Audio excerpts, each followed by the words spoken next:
Welcome to the Festival of the Girl 2021 and happy International Day of the Girl too. My name's Jackie and I'm a mathematician and theoretical particle physicist from Liverpool, and today I'd like to show you a little bit of physics using my favourite sport, cheerleading. Now, usually cheerleading involves a big team of people. It's a creative sport, it's a sport that requires a lot of stamina, it's competitive, it requires a lot of strength. You can do gymnastics, you can do dance, you're lifting people and throwing people in the air. But today, because of our current situation, because a lot of you might be at home by yourselves or by one or two people, I'm going to show you a subsection of cheerleading known as pom dance. So for this, you will require some pom-poms if you have some. If you don't, that's okay too. We can get creative and we can make our own. So I'm now going to move to a tutorial to show you how to make yours. So we're now ready to make our own pom-poms. Now before we do, there's a few little things that you might need to collect from around the house. Mostly some sellotape, if you've got some sellotape, some scissors. You don't need very sharp ones. Do make sure that you ask permission from whoever the adult is in your house, or wherever it is you're watching this video, that you can use scissors before you use them. A pen, a ruler if you've got one, or just something with a straight edge. And then you'll need whatever the material is that you want to make your pom-poms with. So these pom-poms that I use are generally made out of plastic. You can use a bin bag, you can use an old plastic, a few old plastic bags. So for example, I've got one here which has got a bit of a rip in it, so I don't mind recycling that and making a pom-pom out of it. You can also use some newspaper. The newspaper is quite good because with newspaper you can also paint it as well. Put some glitter on it, make it all nice and sparkly, and however you want to do it. So first thing that you need to know about pom-poms is it's not just a big ball of plastic. Inside, if you pull all this plastic away, you should be able to see that there is another plastic or another round tube in the middle there. So I don't know if you can actually see that. In the middle there's a bit of a tube. Yeah, there you go. There's a bit of a tube in the middle there.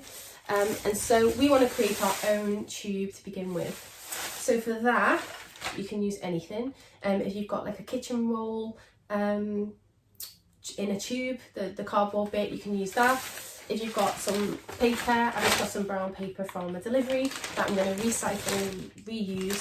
So all I'm going to do is roll it up really tight into a bit of a tube. You can make it as small or as big as you want to. And then when you've got your tube, if you want a small pom-pom, you can double it up, and that could be the bit that you hold there. And you're going to tie all your bags onto it, or you can make it longer, you can just fold the edges in, whatever it is that you would like to do. Once you've got your tube, should be about just a little bit bigger than your hands, pop a little bit of sellotape on that so it's nice and tight, just using your sellotape, and then you can start to attach your bits of plastic or bits of newspaper, whatever it is that you're using. So say we're using the newspaper. What you want to do is use your ruler, and you probably only need bits that are no more than 30 centimetres in length, so newspaper is actually an ideal size. So then what you want to do is you can use your newspaper, use your ruler to either push it down and rip along the side, and you get nice straight edges like that. Or if you'd rather use the scissors, there we go, it's quite an easy, lazy way to do it. Or if you'd rather use the scissors, you can use your pen and you can draw the line the way you want it. Draw all the lines where you want them. And then using your scissors, just cut along like that so you've got your pieces. Okay?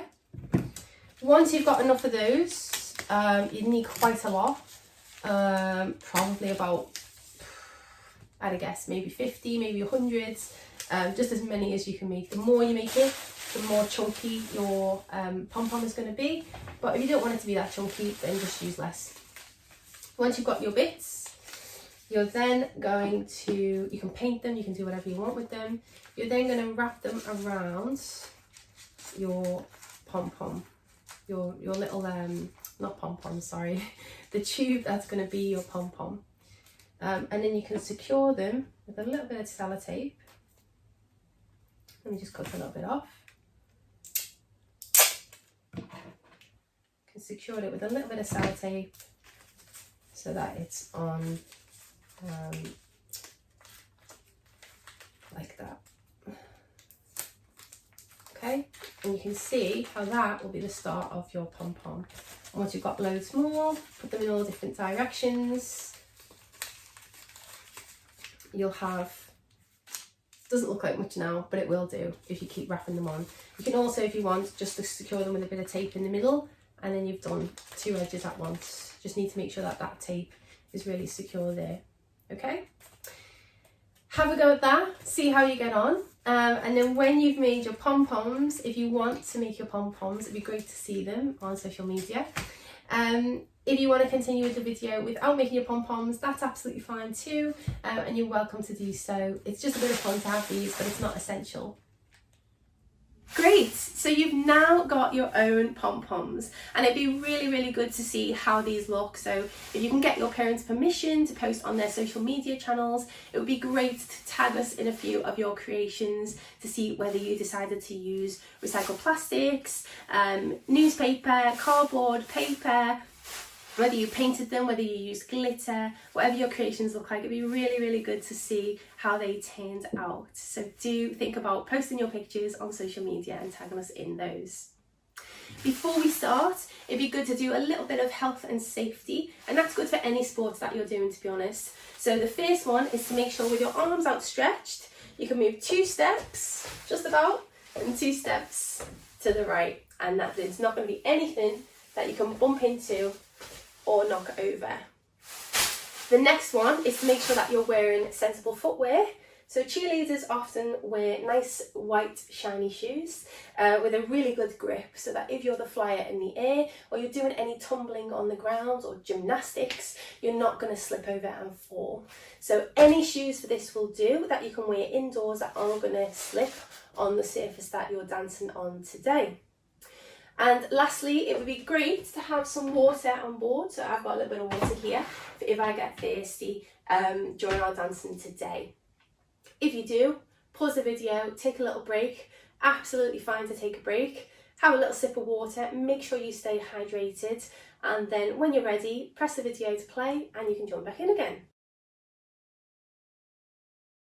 Before I mentioned that cheerleading is a sport that requires a lot of teamwork, usually you would have more people. So you would have a stunt group if you were doing proper competitive cheerleading. So you would have one base here, another base facing them with a small gap in between, a back spot who would be in charge of making sure that the flyer that they're holding doesn't fall backwards and also doesn't fall forwards, and stays really steady with their legs together in the air. And then finally, the one that most people recognise in cheerleading is the flyer, and this is the person who will be at the top of the stunt, 1 or 2 people high, so their feet would start here.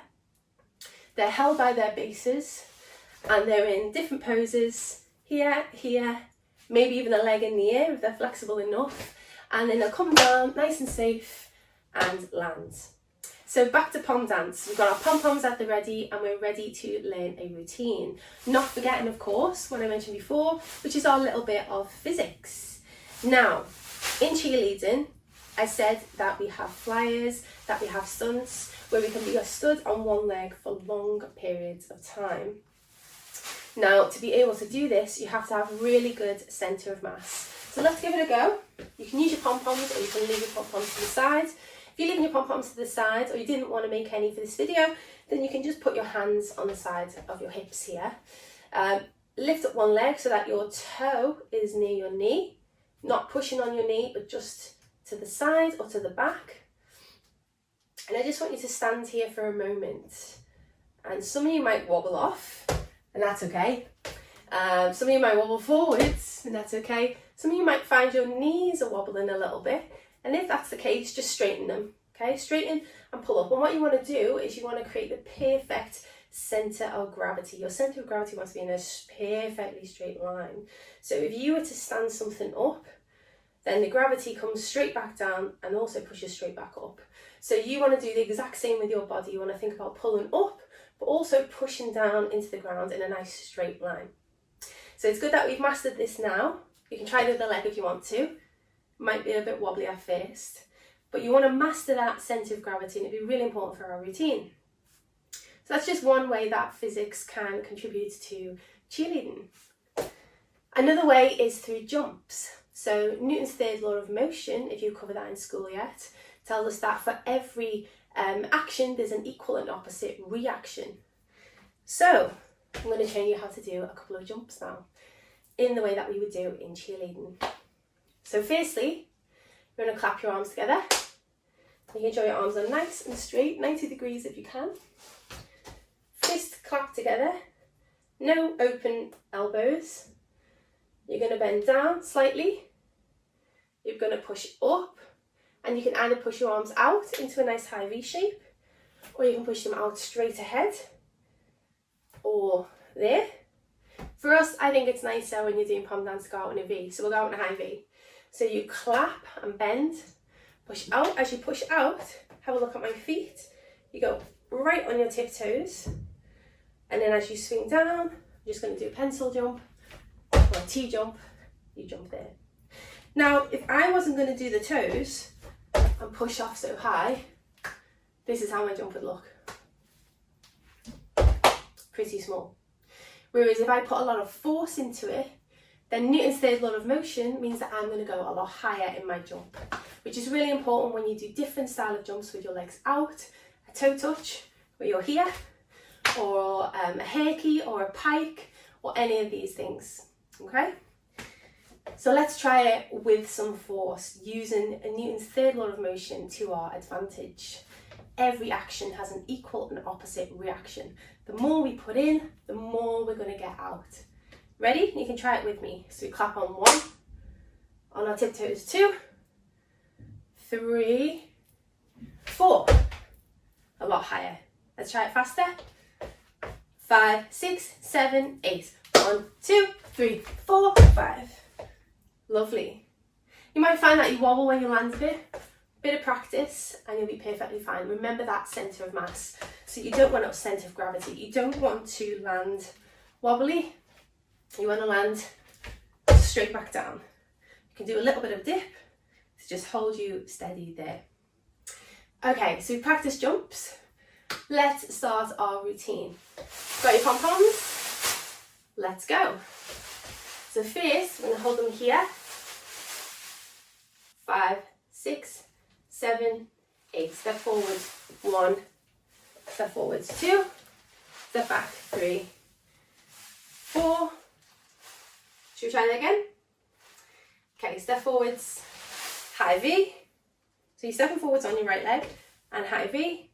Step together and back to here.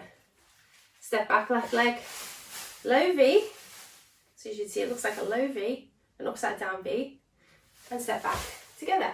Again, 5, 6, 7, 8. Step 1, together, back, together. Again, 1, together, back, together. Last time, 1, together, and back, together. Think we've got that?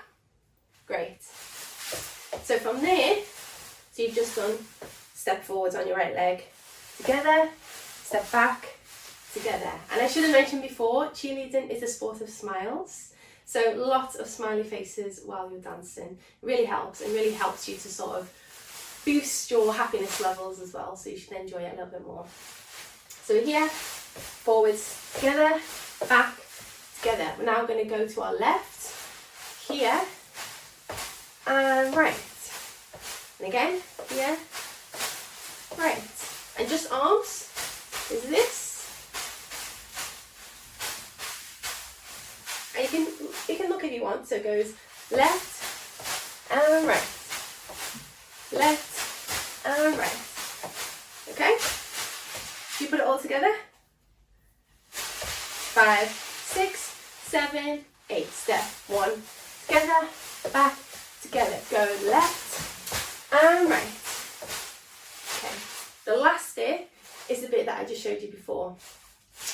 do one of our lovely T jumps. Clapping. It's a little bit harder to clap with your pom-poms, so just try your best. Clapping, out in a high V, swing, don't forget your tiptoes on the high V, swing and T, okay? So that's going to come straight after this motion. We're going to go 1, 2, 3, 4, okay? 5, 6, 7, 8, step 1, together, back, together, left and right. Get ready to jump, clap, V, swing, T. Okay, let's try it a little bit faster and then you'll be free to try it to your own style of music, whichever you choose. Okay, ready? Do it twice more. 5, 6, 7, 8, step 1, together, back, together, left and right. Jump 1, 2, 3, 4, 5. And you might find that you go off the counts if you put in a lot of power. You might feel like you're up there for ages, and that's okay too. It means that you're doing a nice high jump. So if you want to, you can try, if you're getting high enough, you can try a nice star jump. So this would look something like this. Clap, high V, and then the arms are going to swing and come back to a high V before coming down. So they're going to go clap, high V, swing, and you do a little star shape in the sky. Okay, ready? 5, just the jump. 5, 6, 7, 8. Clap, V, swing, star. So you can either do that or you can do the T that we've been doing. If you're not quite ready yet, that's fine too. Okay, one more time, a little bit faster. And then what would be really great is if you could find some music that you can do it to. You can repeat it more times. You can add your own sections on. It'd be really great to see what you come up with if you add some of your own material. And then you can share it with us on social media. So, last time with me. 5, 6, 7, 8. 1, 2, 3, 4. 5, 6, 7, 8. And 1, 2, 3, 4, 5. And if you want, you can finish off with a little pose. Remembering that centre of gravity, really, really important. Your pose can be, oh, and I should say, if you're doing your pose, remember, this is what it looks like from the side. You have a little bit of mats for you as well. You have a nice 90-degree angle here. And you can put your arm up. And again, arm stays nice and close to your head.